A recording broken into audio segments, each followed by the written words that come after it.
Echoes of my nightmare. You ever hear a sound so terrifying that it paralyzes you? That's what happened to me when the nightly screams from my neighbor's house started echoing through the walls. At first, I chalked it up to sleep paralysis, an unsettling phenomenon where you're trapped in a half-wake state, tormented by visions of sounds that aren't real. But one night, as I was drifting off, those familiar screams erupted from inside my own home. My blood ran cold.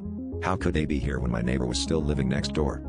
The screams became a nightly occurrence, always starting at 3 a.m. sharp. I tried to convince myself it was just an auditory hallucination, a trick of the mind. But as the nights dragged on, I started noticing other things. Shadows darting in my peripheral vision, objects shifting slightly from where I'd left them, and an overwhelming feeling that I wasn't alone. My dog, Max, would growl at empty corners, his hackles raised as he stared at something I couldn't see. I desperately wanted to believe this was all in my head, but deep down, I knew something sinister was afoot. Determined to get to the bottom of this, I set up a camera in my bedroom to capture what happened while I slept. The next morning, I watched the footage with bated breath. At first, there was nothing out of the ordinary, just me, tossing and turning. Then, around 3 a.m., a shadowy figure materialized at the foot of my bed. It didn't move, just stood there, watching.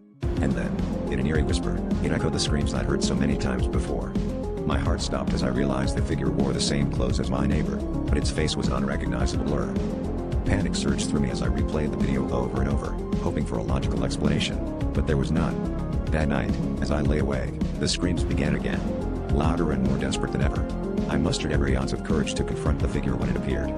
But when it did, I noticed something horrifying. My own face staring back at me, twisted in an eternal scream. It was then I understood, the terror wasn't from the outside, it was a part of me, a dark echo of my own soul trapped in a nightmare I could never wake from.